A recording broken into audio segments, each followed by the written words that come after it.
Hello, welcome back. आज इस video में हम शेयर और स्टॉक मार्केट क्या है और कैसे काम करता है ये देखेंगे। कंपनीज को एक्सपेंशन के लिए, ग्रो होने के लिए यानी अपना बिजनेस बढ़ाने के लिए मतलब पैसों की ज़रूरत होती है और पैसा रेज करने के, पैसा उठाने के अलग अलग रास्ते होते हैं। जैसे कि एंजल इन्वेस्टर या वेंचर कैपिटल से पैसा उठाना, बैंक या किसी इंस्टीट्यूशन से लोन लेना, स्टॉक मार्केट से यानी पब्लिक से पैसा लेना एक्सेट्रा। तो पैसा लेने के जो भी तरीके हैं वो इन दो कैटेगरी में डिवाइडेड होते हैं, डेट फाइनेंसिंग और इक्विटी फाइनेंसिंग। डेट मतलब कर्ज। डेट फाइनेंसिंग से लिया पैसा कुछ टाइम बाद कंपनी को जहां से पैसा लिया है वापस करना होता है और साथ ही इंटरेस्ट भी देना होता है। डेट फाइनेंसिंग का एग्जांपल है बैंक से लिया हुआ लोन। जब कंपनी बैंक से लोन लेती है तो कंपनी को वो पैसा बैंक को ब्याज के साथ वापस करना होता है। जब कंपनी पब्लिक फाइनेंसिंग से पैसा लेती है, जैसे कि एंजल इन्वेस्टर, वेंचर कैपिटल या स्टॉक मार्केट से पैसा उठाती है, तब कंपनी को ना वो पैसा रिटर्न करना होता है, ना ही उस पर कोई ब्याज देना होता है। अगर कंपनी पैसा रिटर्न नहीं कर रही है, ब्याज भी नहीं दे रही है, तो कंपनी उन इन्वेस्टर्स को उन इन्वेस्टर से लिए पैसे के बदले में क्या दे रही है। इक्विटी फाइनेंसिंग के जरिए उठाए हुए पैसों के बदले कंपनी इन्वेस्टर्स को हिस्सेदारी देती है, जिसे कंपनी को इन्वेस्टर से फंड मिल जाता है और इन्वेस्टर उस कंपनी में भागीदार बन जाता है। तो जब कोई कंपनी स्टॉक मार्केट से फंड रेज करती है तब वह इक्विटी फाइनेंसिंग होती है। स्टॉक मार्केट इन्वेस्टर्स के लिए एक ऐसा प्लेटफॉर्म है जहां पर कोई भी व्यक्ति, चाहे अमीर हो या गरीब, शेयर खरीद सकता है और उस कंपनी में भागीदार बन सकता है। और स्टॉक मार्केट कंपनीज के लिए एक ऐसा प्लेटफॉर्म है जहां से कंपनी पब्लिक से फंड रेज कर सकती है। तो जितनी भी कंपनी स्टॉक मार्केट में है उन्होंने पब्लिक से फंड उठाया है और उसके बदले में पब्लिक को कंपनी ने हिस्सेदारी दी है। ऐसे कंपनीज को पब्लिक कंपनीज कहते हैं। जब कंपनी पहली बार कंपनी से फंड रेज करती है तो उसे आईपीओ कहते हैं, यानी इनिशियल पब्लिक ऑफरिंग कहते हैं। आईपीओ में कंपनी पब्लिक से पैसा रेज करती है और उसके बदले में लोगों को कंपनी में हिस्सेदारी देती है। आईपीओ में सीधे कंपनी और इन्वेस्टर्स के बीच ट्रांजैक्शन होता है। आईपीओ में कंपनी इन्वेस्टर से पैसा लेती है और उसके बदले में उन्हें कंपनी में हिस्सेदार बनाती है। 2017 में डी मार्ट, जो एक सुपरमार्केट चेन है, उसकी पेरेंटल कंपनी एवेन्यू सुपरमार्ट का आईपीओ आया था। एवेन्यू सुपरमार्ट ने आईपीओ में पब्लिक से 1870 करोड़ उठाए थे और उसके बदले में इन्वेस्टर को कंपनी ने 10% स्टैक यानी कि 10% हिस्सेदारी दी थी।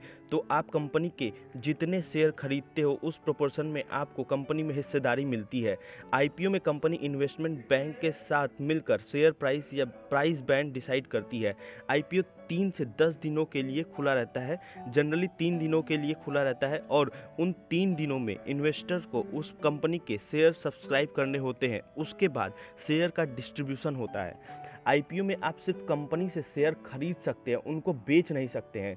शेयर बेचने के लिए आपको स्टॉक एक्सचेंज पर लिस्ट होने तक वेट करना होता है। आईपीओ में शेयर अलॉट होने के कुछ ही दिन बाद वो स्टॉक एक्सचेंज पे लिस्ट हो जाता है और स्टॉक एक्सचेंज पर लिस्ट होने के बाद आप आईपीओ में खरीदे हुए शेयर स्टॉक एक्सचेंज पर बेच सकते हैं और जिन इन्वेस्टर्स को खरीदने हैं वो इन्वेस्टर स्टॉक एक्सचेंज पर आपसे वो शेयर खरीदेंगे और उन कंपनी में हिस्सेदार हो जाएंगे। जब आप अपने शेयर बेचते हो तो उस कंपनी की हिस्सेदारी शेयर खरीदने वाले इन्वेस्टर को ट्रांसफर हो जाती है। इस तरह कंपनी के आईपीओ में इशू किए हुए शेयर स्टॉक एक्सचेंज पर लोगों के बीच एक्सचेंज होते हैं। स्टॉक एक्सचेंज पर जो ट्रांजैक्शन होता है वो इन्वेस्टर के बीच होते हैं, इनमें कंपनी खरीद शामिल नहीं होती है। आईपीओ में जब आप शेयर खरीदते हो तो आप सीधे कंपनी से शेयर खरीदते हो, वही जब आप स्टॉक एक्सचेंज पर शेयर खरीदते हो तब आप किसी इन्वेस्टर से शेयर। स्टॉक एक्सचेंज पर पैसे और शेयर इन्वेस्टर्स के बीच एक्सचेंज यानी अदला बदली होते हैं। फॉर एग्जाम्पल, एवेन्यू सुपरमार्ट की इनिशियल पब्लिक ऑफरिंग यानी आईपीओ मार्च 2017 में हो चुका है। एवेन्यू सुपरमार्ट 8, 9 और 10 मार्च इन 3 दिनों के लिए खुला था, यानी इन 3 दिनों में इन्वेस्टर्स को एवेन्यू सुपरमार्ट के आईपीओ सब्सक्राइब करने थे। 16 मार्च को एवेन्यू सुपरमार्ट के शेयर अलॉट हुए और 21 मार्च को एवेन्यू सुपरमार्ट का स्टॉक एक्सचेंज पर लिस्ट हो गया। एवेन्यू सुपरमार्ट का स्टॉक एक्सचेंज पर लिस्ट होने के बाद यानी 21 मार्च से एवेन्यू सुपरमार्केट के शेयर लोगों के बीच एक्सचेंज हो रहे हैं। स्टॉक एक्सचेंज शेयर खरीदने वालों को और शेयर बेचने वालों को मिलाता है और स्टॉक एक्सचेंज पर बायर्स और सेलर्स के बीच लेन देन होता है। और ये सारा सिस्टम ऑनलाइन है, आप घर से या कहीं से भी बाई या सेल कर सकते हैं। Stock exchange automatic order matching system का इस्तेमाल करता है। जब बायर और सेलर का ऑर्डर मैच होता है तब ट्रांजैक्शन पूरा होता है। एवेन्यू सुपरमार्ट ने आईपीओ से लोगों से फंड उठाया और लोगों को एवेन्यू सुपरमार्ट के शेयर दिए। फिर एवेन्यू सुपरमार्ट का स्टॉक एक्सचेंज पर लिस्ट होने के बाद वो शेयर अब लोगों के बीच ही एक्सचेंज हो रहे हैं। फॉर एग्जाम्पल, अगर आप एवेन्यू सुपरमार्ट के शेयर खरीद रहे हो तो आप किसी और इन्वेस्टर से एवेन्यू सुपरमार्ट के शेयर खरीद रहे हो। चाहे आप आईपीओ में शेयर खरीदो या स्टॉक एक्सचेंज पर, इस पर शेयर खरीदने के लिए आपको पहले किसी स्टॉक ब्रोकर के साथ डीमैट अकाउंट ओपन करना होगा, क्योंकि स्टॉक मार्केट में इन्वेस्ट करने के लिए डीमैट अकाउंट कंपलसरी होता है। स्टॉक ब्रोकर फर्म मीडिएटर होता है जिनके जरिए आप बाई या सेल कर सकते हैं। बदले में आपको ब्रोकरेज फर्म को कुछ चार्जेस पे करने होते हैं। Demat account bank saving account की तरह ही होता है। जैसे सेविंग अकाउंट में पैसे रखे जाते हैं वैसे ही डीमैट अकाउंट में शेयर रखे जाते हैं। डीमैट अकाउंट के साथ एक और अकाउंट होता है, उसे ट्रेडिंग अकाउंट कहते हैं। ट्रेडिंग अकाउंट के जरिए शेयर बाई और सेल किए जाते हैं और बाई किए हुए शेयर डीमैट अकाउंट में रखे जाते हैं। तो डीमैट अकाउंट खरीदे हुए शेयर्स को स्टोर करने का काम करता है। ट्रेडिंग अकाउंट और डीमैट अकाउंट अलग अलग खोलने की ज़रूरत नहीं होती है। जनरली डीमैट अकाउंट के साथ ही ट्रेडिंग अकाउंट भी ओपन हो जाता है। डीमैट अकाउंट ओपन करने के लिए कुछ बेसिक डॉक्यूमेंट्स की ज़रूरत होती है, जैसे पैन कार्ड, एड्रेस प्रूफ, आधार कार्ड या वोटर आईडी दे सकते हो, बैंक प्रूफ या कोई cancel cheque. Demat account open करने के बाद आप 3 तरह से शेयर्स बाय या सेल कर सकते हो। स्टॉक ब्रोकरेज फर्म या मोबाइल ऐप के जरिए, दूसरा स्टॉक ब्रोकरेज फर्म की वेबसाइट या सॉफ्टवेयर के जरिए, तीसरा सीधे स्टॉक ब्रोकरेज फर्म को कॉल लगाकर, यानी आप सीधे अपने ब्रोकर को कॉल लगाकर आपको जो शेयर बाई या सेल करना है वो शेयर आपके अकाउंट में बाई या सेल करने के लिए कह सकते हैं। कुछ ब्रोकरेज अकाउंट के साथ आपके ट्रेडिंग अकाउंट में मिनिमम अमाउंट मेंटेन करने की ज़रूरत नहीं होती है, तो आप किसी ऐसे ब्रोकरेज फर्म के साथ अकाउंट ओपन करें। आप छोटी अमाउंट से भी ट्रेड स्टार्ट कर सकते हैं।